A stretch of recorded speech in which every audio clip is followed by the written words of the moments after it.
Bismillahirrahmanirrahim. Distinguished viewers and listeners, Assalamu alaikum wa rahmatullah. The Quranic concept of healing is that Allah is the healer and medicine and doctors are the means of healing. Medicine itself cannot cure anyone. If medicine alone could cure sickness, then why do people continue to remain sick even after taking the medicine? In fact, medicine only works as long as it is Allah's will. If it is not Allah's will that a person should get better, then no medicine in this world will provide healing. Let me give two examples. Why out of 4 cancer patients who are on regular chemotherapy and radiotherapy does 2 die after 6 months while the other 2 get cured? Why not all the 4 died, or why not all the 4 got cured? Suppose there are 10 children suffering from severe diarrhea. Their causes of diarrhea are the same, and symptoms or manifestations are also similar. So the prescriptions were also similar. But after 2 weeks, 6 get cured and 4 die. Why? Why not all of them got cured, or why not all of them died? The answer is the same. Respected viewers and listeners, let me ask a humble question. Those who go to Bangkok, Singapore, Madras or America for treatment, do they all return home after cure or getting well? What happened to President Jildur Rahman, Mr. Abdul Razzaq, Mr. Abdul Jalil, Mr. Mohsin and Brigadier Hannan Shah? They all went abroad for superior treatments, but their dead bodies only returned home. In Surah Shuara, Allah subhanahu wa ta'ala says, Bismillahirrahmanirrahim, Wa ija maritu fahuwa yashbin.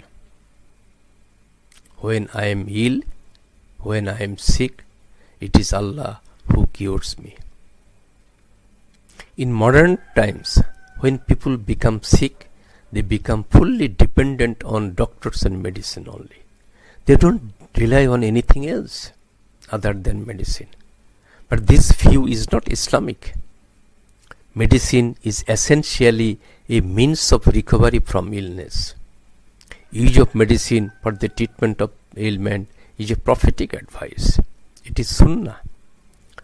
The Prophet ﷺ advised the Muslim Ummah to visit the skilled physician for treatment and subsequent cure. Distinguished scientists, it is the discretion of the patients and their relatives to take the patients to the most competent, most experienced and highly skilled physician of the most sophisticated hospital of the world. But the physician cannot apply any force or give any guarantee for the healing. Healing is not in the hands of a physician. Suppose the president of a nation has been sick due to high fever. As president, the army remains under his command. Now, despite taking several third-generation antibiotics, there has been no improvement. Can he call the army with tanks and machine gun to fight with fever?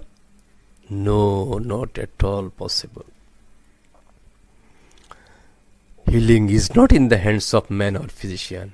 It is in the hands of Allah subhanahu wa ta'ala. If Allah does not wish healing, patients will not be healed no matter the extent of medical services provided or extended by the physician. This is the absolute truth. This is a Quranic statement. Allah says, Wa iyamsaska Allahu bidurri fala kashifa lahu illa huwa wa iyamsaska bikhairi fahuwa ala kulli shay'in qadir. In fact, disease or sickness is an affliction. If Allah wants us to die through sickness, no board of doctors can prevent it. On the other hand, death through sickness might be a blessing for us, because many people obtain their martyrdom through death in sick bed. So we should not hate a disease. Sickness is sometimes considered as a blessing in one form or the other. Many prophets, alayhi salam of Allah, underwent immeasurable hardship, sufferings, difficulties and persecution during their lifetime. Many were even killed by the persecutors and wicked rulers. Medicine itself has no ability to cure anyone. Taking antibiotic after antibiotic does not guarantee a cure. It can only cause misery and discomfort to the patients. Therefore, one should not think that it is the medicine or the physician that has cured the person. It is also not correct to say that if the patient could reach the hospital 10 minutes earlier, the doctors could save the patients from death. In Surah An-Najm, Allah subhanahu wa ta'ala says, وَمَا يَنْتِقُ عَنِ الْهَوَىٰ إِنْ هُوَ إِلَّا وَحْيٌ يُوحَىٰ. In fact, statements of the Prophet ﷺ on healing are divinely inspired. In fact, the Prophet ﷺ did not speak according to his own will or opinion. Whatever he spoke was under divine inspiration. His statements were the inspired words of Allah subhanahu wa ta'ala. There are elements of divinity in them. They are full of wisdom and truth. His statements are proverbial, allegorical, and free from objective and constructive criticisms. In this verse, Allah subhanahu wa ta'ala has informed the Muslim world that Muhammad sallallahu alaihi wasallam cannot speak a lie about anything. If he could invent a false saying about Allah and his creation, Allah could inflict upon him a heavy punishment. In fact, Allah, being the creator of the universe, has assured the world community about the authenticity of the statements of Prophet Muhammad sallallahu alaihi wasallam. The Islamic concept of healing is that a physician examines a patient, diagnoses an ailment, and prescribes medicines. A pharmacist prepares or manufactures the medicine and dispenses them to the patient. Ultimately, it is Allah who heals the patient through the medicine. Thus, pharmacy and medicine, disease and treatment, and patient and physician are all interrelated in the process of healing, which is done by Allah subhanahu wa ta'ala, in whom full trust should be placed. We know from several authentic hadiths that sick people used to visit the Prophet ﷺ for his medical advice. The Prophet ﷺ prescribed medicine for them and offered prayer to Allah for healing. So based on his prescriptions, followed by his advice concerning diseases and remedies, health and wellness, a system of healing evolved at that time, which became known as Tibbun and Nababi, the medicine of the Prophet ﷺ, or Prophet's medicine. Medicine of the Prophet ﷺ is based on the divinely inspired words of therapy of the Prophet ﷺ. It contains all aspects of human health, disease and its cure. Prophetic medicine is a holistic form of approach to health and wellness. It is firmly embedded within wider religious belief systems, and it closely corresponds to the patient's ideological behavior from spiritual viewpoints.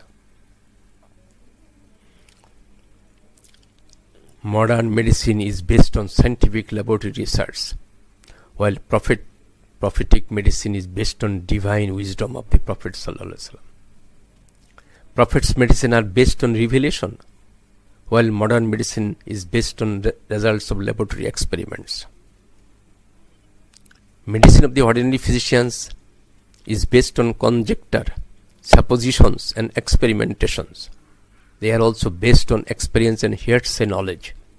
On the other hand, Prophet's medicine are based on niche of the prophecy and perfection of human intellect. prophetic medicine is not based on speculation. They are bestowed by Allah to the Prophet sallallahu alaihi wasallam. They are scientific and proverbial. We all know that the divine knowledge is the best knowledge. All prophets alayhi salam were men of purity, piety, nobility and high morality. They were men of profound wisdom and knowledge, who possessed the best minds and the best character. They were mature, sound in intellect, the most learned and the nearest to the truth among the creations. They were the best of humankind that Allah has chosen, just as Muhammad sallallahu alaihi wasallam is the best among all the messengers. Allah gave them with unrivaled knowledge, unparalleled wisdom and forbearing. Hence, medicine prescribed or recommended by a man of divine character must be the best. It is simple logic.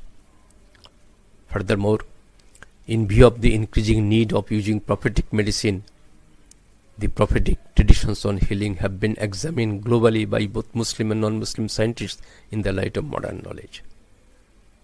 It is amazing that not a single statement of the Prophet ﷺ is found to be contradictory to the basic principles of modern medical science and pharmacy, and that is why prophetic medicine is the best. Currently, this system of treatment is becoming more and more popular in many Muslim countries, including Bangladesh. The global Muslim community is using prophetic medicine due to divine blessings adhered to it. Many books have been written on the subject of prophetic medicine and healing with the natural medicine of the Prophet sallallahu alaihi wasallam. The aim of prophetic medicine is to ensure that our health will always remain fine and excellent as long as we are alive. And when our last hour will come, we hope to meet the death while remaining well. Using medicine, it is not possible to prevent death. The prophetic health guidelines ensure how to preserve one's health free from pollution and malnutrition and protect it from damage and deterioration. The Prophet ﷺ, in order to help the sick, made many statements on healing at a time when there was no science, no chemistry, no medicine, no invention of modern medical science. He did not have to carry out any laboratory research to develop the system of treatment. His statements are based on divine wisdom.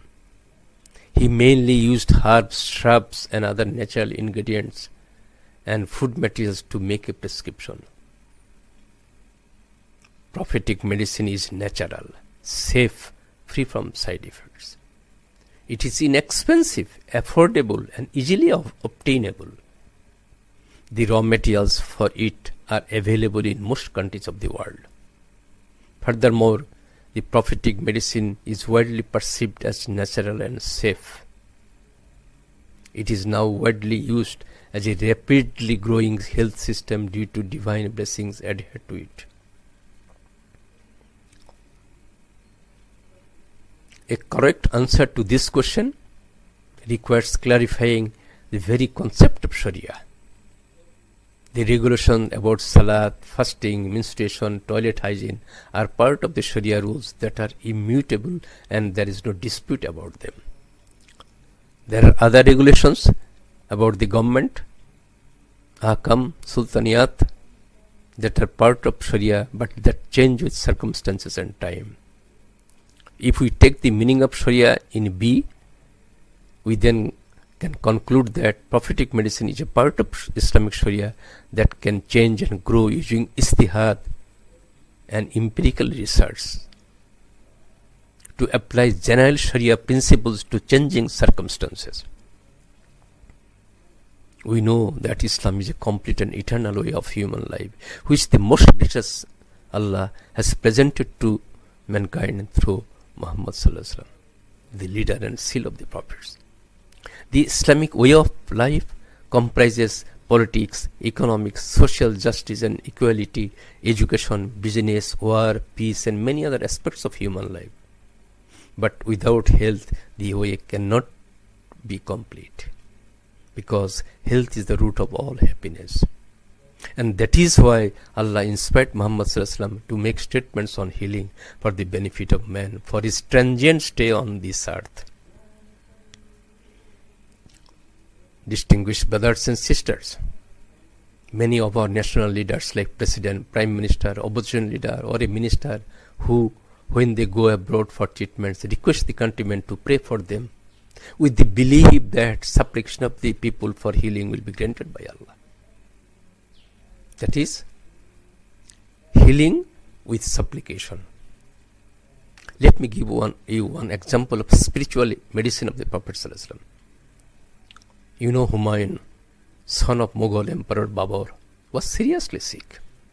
All efforts by the experienced physicians to cure him proved in vain, and his days were numbered. At last, being advised by an Islamic scholar, Babur prayed to Allah subhanahu wa ta'ala as follows: O Allah, cure my son Hussain in lieu of my own life. Look at the wordings of the prayer. Allah subhanahu wa ta'ala granted his prayer. Soon Babur fell ill and died only at the age of 47 in 1530, and Hussain got cured and ascended to his father's throne. History is the witness of this event. This is the kind of love an earthly father can have for his beloved son. This is unprecedented in history.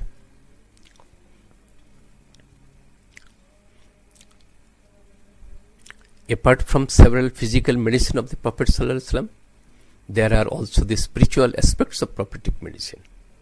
Spiritual medicine mainly consists of prayer and supplication to Allah and a recitation from the Holy Quran for healing. These play a significant role in healing, and this has been proved by some clinical researches carried out in Harvard School of Medicine, USA. In one such research study, 406 patients were selected. They were divided into two groups, A and B. For the patients of group A, their parents, relatives and other well-wishers offered prayer to Allah for healing. For the other group, none offered any prayer. A total of 11 parameters were considered for monitoring the results of the study. It was quite amazing that the patients in group A, for whom people offered prayer, were quite well in all the 10 parameters out of 11. It was also found that any type of prayer was effective. A research medical scientist named Dr. Bright carried out a 10 months long clinical study on the effects of prayer and supplication on healing in 1988 in San Francisco Hospital, USA.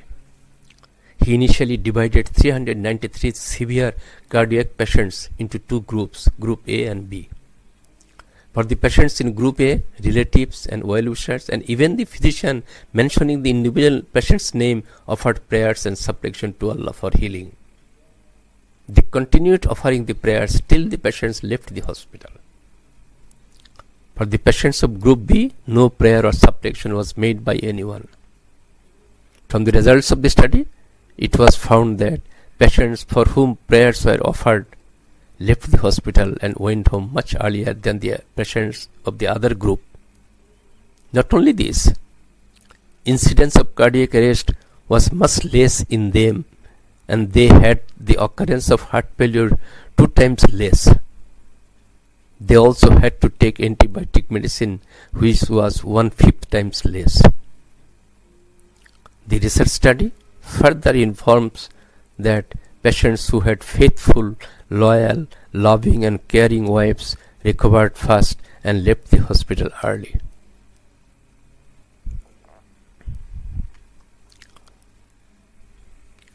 Moreover, the frequency of the attack of angina pectoris to the male patients who had loving and caring wives was much less than the attack of angina pectoris of the patients of other group who were unmarried or divorced.